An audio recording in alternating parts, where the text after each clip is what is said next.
السلام عليكم ورحمة الله. ازيكم يا احلى اخوات واحلى متابعين في الدنيا؟ وحشتوني من الفيديو اللي فات للفيديو ده. روتيننا النهاردة بقى روتين تنظيف الريسبشن من الاول للاخر، وهنعمل تغييرات جميلة جدا، وهقول لكم ازاي اللي انا بقسم تنظيم الشقة دي، يعني بقسمها وبنضفها ازاي، لان اللهم بارك زي ما انتم عارفين الشقة مساحتها اكتر من 120 متر، فالمساحة بسم الله ما شاء الله كبيرة، فانا ما اقدرش اروقها في يوم واحد. فقلت بقى اخدكم معايا كده جولة لتنظيف الشقة وترويق الشقة، وهنبدأها بنقول اللهم صل وسلم وبارك على سيدنا محمد وعلى اهله وصحبه وسلم تسليما كثيرا. تعالوا نبدأ الفيديو. دي منظر الشقة كده قبل ما تتروق. كنت غاسلة بقى الحافظات والسجاد والستاير، هشيلها اغسلها واعمل كل حاجة، بس حبيت اخدكم جولة عشان تشوفوا الشقة قبل ما تتنضف وبعد ما تتنضف. تكتبوا لي بردك رأيكم في الكومنتات، واخدكم جولة اللهم بارك في الشقة كلها كده، ايه جولة على السريع. بس اتمنى ان انتم ما تكونش تزهقوا مني ولا تطولوا، مطولش عليكم يعني الفيديو. وهنتكلم في كلام جميل جدا، الكلام اللي انتوا بتحبوه، الكلام اللي انتوا بتحبوا تسمعوه، وتكتبوا لي بردك ارائكم في الكومنتات والحاجات دي كلها. انا بقى بقول لكم هنا، انا عاوزه اروق الصراحه النيش من يوم ما اتنقلت من الشقه هنا، وانا ما روقتهوش خالص. انا منقوله بقالي سنه وشهر بالظبط جايه في الشقه هنا، فانا ما عملتهاش. وعاوزه الصراحه ادهن الصاله اللي بره دي، الريسبشن اللي بره دي، التجديدات اللي انا كنت مجدداها. انا باخدكم بقى جوله في الشقه كلها، لان احنا عاملين الشقه كلها تنظيفات العميق. اللهم بارك. الشقه كبيره، مساحتها كبيره، مش هنتكلم بقى على كبر الشقه ولا مساحه الشقه، احنا هنتكلم على تنظيفات والحاجات دي كلها. اول حاجه هعملها كده، هفك الستاير اغسلها، لان الستاير هنا ما عليهاش فرنشات ولا عليها اي حاجه، فهحطها في الغساله تتغسل، على ما اخلص تكون اتغسلت واتظبطت. انا في الوقت ده كنت رحت الصبح بدري شغلي، وقبل ما اروح الشغل قلت اشيل الفرش واشيل الستاير اغسلهم، عشان لما ارجع انشرهم ويكون هما نشفوا. انا صحيت في الساعة كام؟ صحيت الساعة 5:30، صليت، وبعد ما صليت قمت توكلت على الله بقى، وقلت بقى نظبط الدنيا كده ونشوف الدنيا الدنيا فيها ايه. في الفيديو اللي فات ناس كتير سألتنا على حاجات كتير قوي قوي، وأسئلة حلوة، وانا بحب الصراحة عشان انتوا اخواتي وحبايبي وبتحبوني، وانا كمان بحبكم، وقفتوا جنبي وهتقفوا جنبي كمان وكمان، وهتكبروا القناة. فانا هرد على كل اسئلتكم بكل صراحة وبكل امان. في كومنتات جاتلي كتير: يا دعاء انت خارجة من بيت العيلة بقالك قد ايه؟ يا دعاء انتي عشتي معاهم قد ايه؟ ده ايه رأيك نعيش ولا معاه في بيت العيلة ولا ما نعيش؟ ده بنتجوز بره ما نتجوزش في بيت العيلة؟ ده اولا انتوا عمرك كام سنة عشان تحكي لنا؟ حسنا ان انت عندك 100 سنة مش 30 سنة. انت بتشتغلي ايه؟ الاسئله دي كلها هناخد سؤال سؤال، سؤال سؤال، من البدايه للنهايه، من البدايه المراحل بتاع الخطوبه. شوفوا هجيب لكم من ايام الخطوبه، من خطوبتي لغايه جوازي لغايه دلوقتي وانا بعمل لكم الفيديو ده. اولا انا عندي كام سنه؟ انا عندي 32 سنه، وانا ما بنكرش سني، الحمد لله ولله الحمد. الحياة يا ما بتعلم، التعليم مش في المدارس بس، التعليم كمان في الحياة، انك انت تتعلمي في الحياة. المدارس بردك على دماغي من فوق، وحاجة كويسة ان تكون انت متعلمة ومعاك الشهادة ومعاك كلية والحاجات دي كلها، بس بردك الحياة بتعلم كتير. بشتغل من وانا عمري 15 سنة، انا دلوقتي عندي 32 سنة، يعني بشتغل بقالي 17 سنة، شغالة متمرمطة في الدنيا.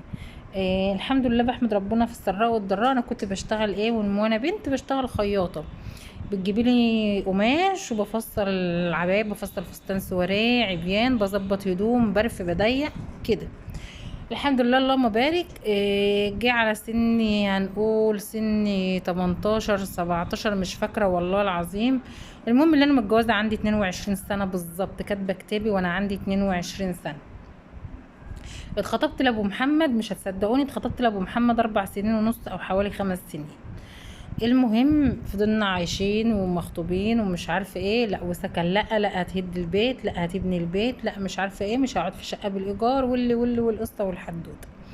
انتوا عاوزين تعرفوا قصة حياتي ازاي؟ يعني انتوا بتسألوني يا ده احكي لنا عن قصة حياتك، يعني انتوا بتسألوني احنا نعيش ازاي، وانتي ليه استحملتي ده كله وليه مش عارفة ايه.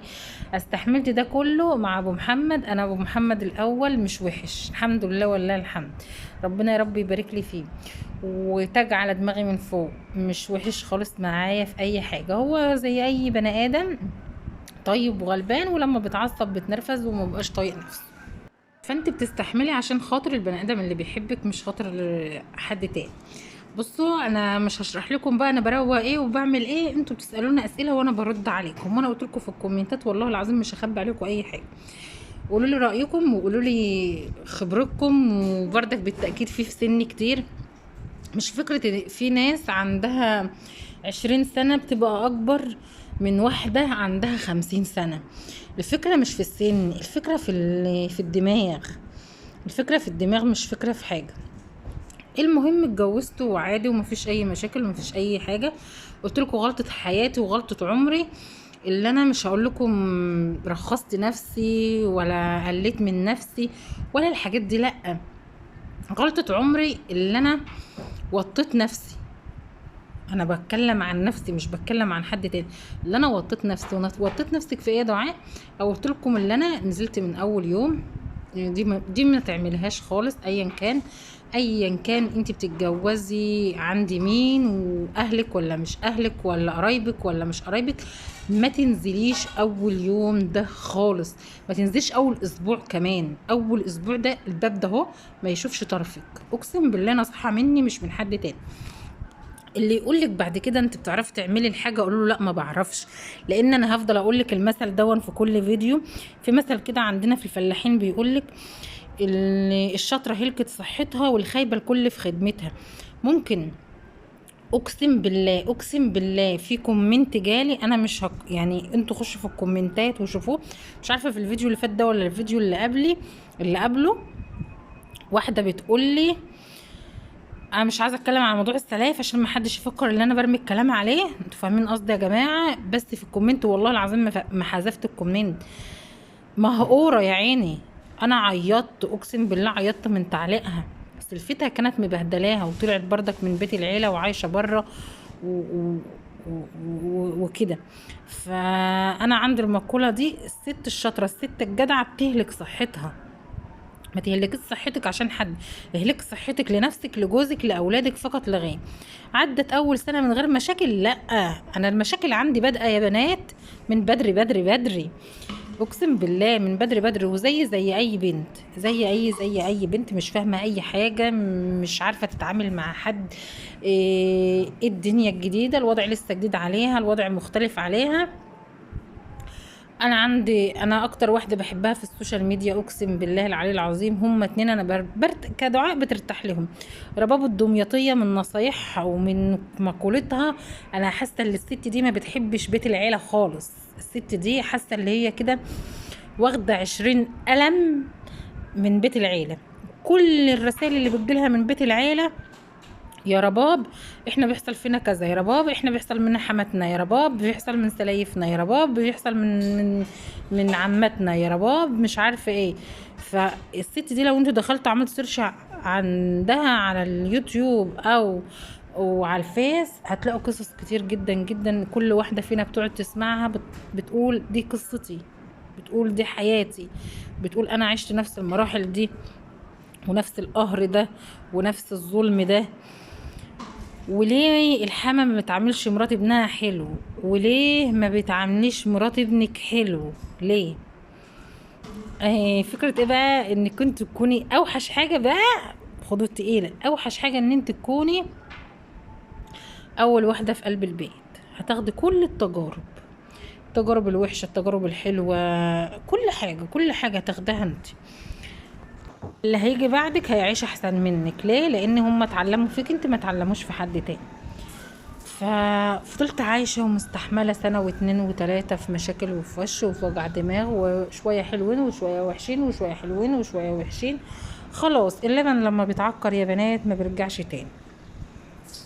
قررت اللي احنا نخرج زي ما انتوا شفتوا كده، وده حياة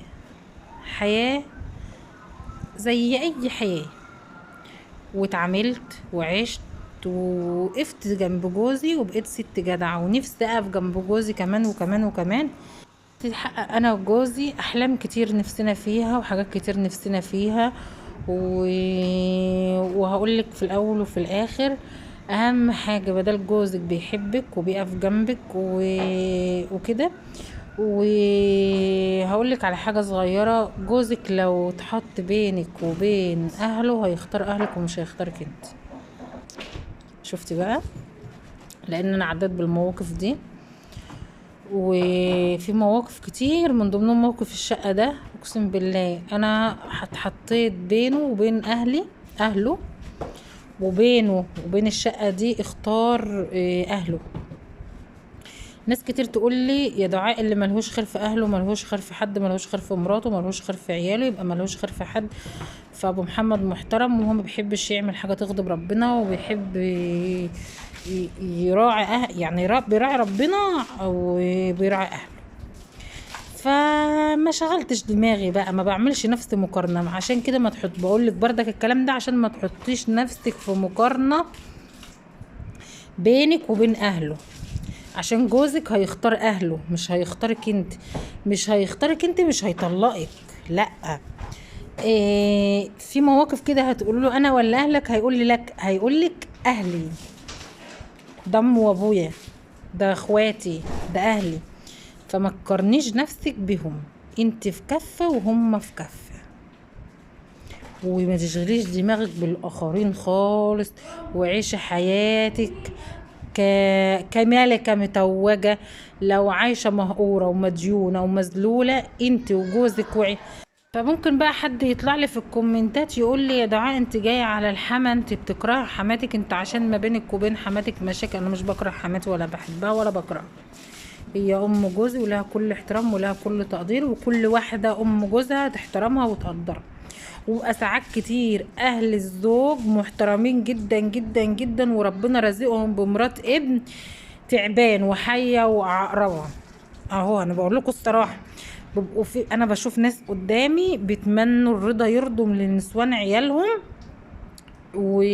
وبصي تقول لها لو متي، لو عملتي، لو سويتي انا ما بحبكيش. وبتعامل ابنها وحش، وبتعامل حماتها وحش، وبتعامل كل البيت وحش. مش كل الغلطات بتبقى عند اهل الزوج، ومش كل الغلطات بتبقى عند مرات الابن. بصوا هي الحما حما ومرات الابن مرات الابن، بس في ناس من المعاملة من البداية. لو انت بتحب حماتك من البداية ما تخشيش بظن السوء. يعني انت ما تخشيش ان دي حماتي وانا همسك لها سكينة، ودي مرات ابني وانا همسك لها سكينة، واهم حاجة زوجك وشقتك ودنيتك. انا زي ما انا قلت لكم، انا بنيت شقتي طوبة طوبة، وقفت مع جوزي وعريسي ودنيتي كلها. بس لما بعت القضية بعتها شيلة يعني كاملة متكاملة، مش فارق معاكي. اما بتبيعي اي حد زي ما الواحد كده اما بيجي يكتب قايمة على نفسه، القايمة ومبالغ بقى بيمضي على نفسه. لما بيجي يعني الراجل لما الزوج بيكرف الواحدة وبقى عاوز يطلقها بيضحي بكل حاجة، بيضحي بعفشه، بيضحي بعياله، بيضحي ببيته، بيضحي بكل حاجة، بيبقى خسران، بيبقى كاره العيشة. اهم حاجة بالنسبة ليا كدعاء مش كحد تاني ان ربنا يديم عليا الصحة والستر والرضا وراحة البال، وما يحوجنيش لحد، ولا ربنا سبحانه وتعالى يجعلني عبئا على حد، ولا يذلني لحد، ولا يكسرني لحد. وزي ما بيقولوا الشدة بتشد وبتبين المعادن، والمواقف بتبين مين الجدع ومين مش من الجدع. يعني انا في مواقف دي بينت لي الناس كتير كويسة، بينت لي ناس كتير حلوة، بينت لي مين الحاقد، مين اللي ما بيحبكيش، مين اللي بيحبك، مين الحاجات دي كلها. شفتوا بقى اللي هي مش بالسن، بالايام والزمن، اللي مش هقول لكم بيلطم في وش البني ادم، لا، اللي بيعلم البني ادم اللي جاي على البني ادم ودايس على الفئه اللي زينا لا مؤاخذه بالجزم. وبنحمد ربنا وبنقول الحمد لله. والست الجدعه، الست الجدعه اللي ولا تشتكي ولا تكل ولا تمل وتقف جنب جوزها. والله احنا عايشين على الحلوة والوحشة، عايشين وبنحمد ربنا ونقول الحمد لله على كل حال، والحمد لله في السراء والضراء. بصوا يا بنات، انا كنت نفسي اخليها الركنة زي ما هي كده، يعني اجيب الكنبة مع الركنة مع الحاجات دي، بس للأسف لقيتها كبيرة حوالي 10 سنتي والباب مش هيفتح. المهم سبتها، قلت لما ربنا يعدلها وهنشوف السنة الجاية لو فضلنا في الشقة هنا فضلنا، برغم ان في ناس كمان حقودين شقة ايجار اهي بدفع فيها 2750، يعني بدفع اقسم بالله ايجاري 2750 جنيه و1000 جنيه نور وميه، يعني بخش لي في 3000 وداخله على 4000 اهو. وناس عاوزاني اطلع من الشقه دي، في ناس مش حابه اقعد في الشقه دي، في ناس عاوزه تشوفني متبهدله ومتمرمطه من شقه لشقه، وكل سنه اتنقل من شقه، وكل سنه اتبهدل انا وعيالي، وكل سنه عفش يتفك ويتركب وعاوزين نتبهدل. فربنا يا رب ما يغير عليا، وتبقى ان شاء الله باذنك انت يا رب خروجي من الشقه هنا على ملكي. حقد دي بقى قد ايه، سواء حقد من جارك، سواء حقد من جارتك، سواء حقد من اعز الناس اليكي، سواء حقد من اقرب الناس اليكي، هو بيبقى حقد. شوف انت مش عايشه عشان الست اللي كتبت لي في الكومنت بتقول لي انت بتتباهي بالشقه، هي الشقه بتاعتك، قاعده تقول لنا الشقه كبيره، الشقه كبيره، هي الشقه بتاعتك. الشقه بيبقى فيه حقد، في حقد لكل حاجه.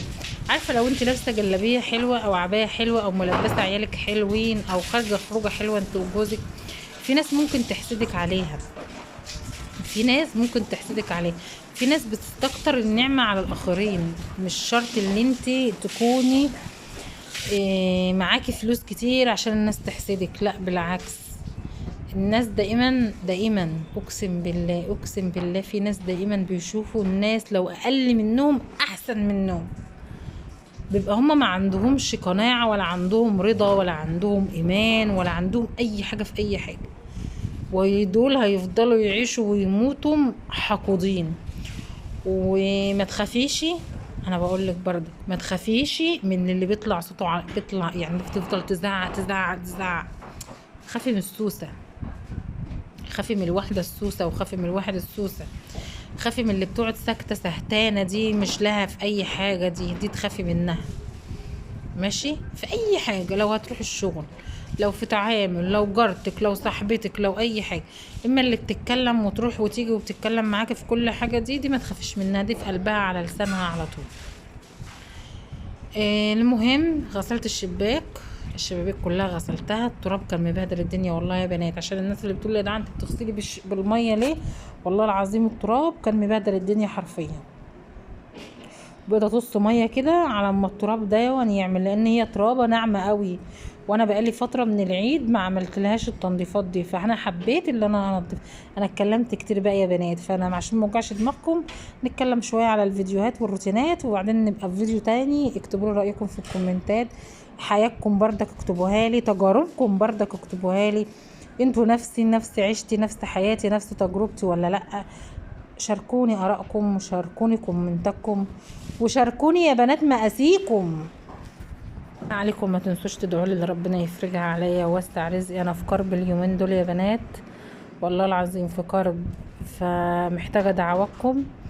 ادعوا لي ان ربنا يشيل الهم والغم اللي في قلبي، ادعوا لي اللي ربنا يفك كربي، ادعوا لي اللي ربنا يفك همي، بجد محتاجه دعواتكم. لو كل ام وكل اب وكل اخ وكل اخت دعوا لي ان شاء الله ربنا يفك كرب، زي ما انتوا وقفتوا جنبي ودعتولي ان ربنا يكرمني ويبقى ليا شقه هنا ولقيت الشقه دي.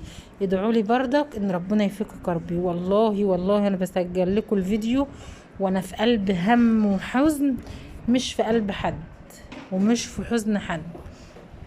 فربنا يا رب يفك كربي ويفك كرب كل اللي زيي، اللهم امين يا رب العالمين.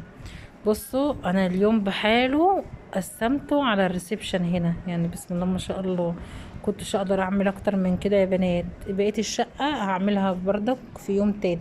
بس خلصت الريسبشن كله. كان في الوقت ده كده كانت الساعة داخلة على 8، وقلت لازم بقى اخلص قبل ما اعمل اي حاجة تانية اكون انا خلصت، عشان خاطر اما اجي افرش على طول. بردك برمي مية، لان المية هي الحل الوحيد. ما ينفعش اعمل بالشرشوبة او اعمل بالفوطة. المية بشوية اريال، بشوية كلوركس الوان، او شوية معطر، او شوية جرار، ايا كان اللي عندك. انا مرضتش احط كلور لان الكلور بيزحلق. وبالمقشة الاول، وبعد كده مية بيضة بالمساح. الحمد لله الحمد لله يا رب، الف حمد والف شكر اليك يا رب. وجينا هنا بقى في الحمام الصغير، قلت بردك انضفه، وللاسف جينا بقى هنا والتليفون فصل شحن. اتمنى الفيديو يعجبكم وينور رضاكم، فضلا وليس امرا ما تنسوناش في اللايك والاشتراك في القناه وتفعيل الجرس، واعملوا كلمه الكل عشان كل ما ننزل فيديو يوصل لكم. مش عارف ايه الحمام الصغير ده يا جماعه، انا مش بستخدمه غير للغسيل فقط لا غير. يعني انا بغسل فيه السجاد، بغسل فيه الهدوم فقط لا غير.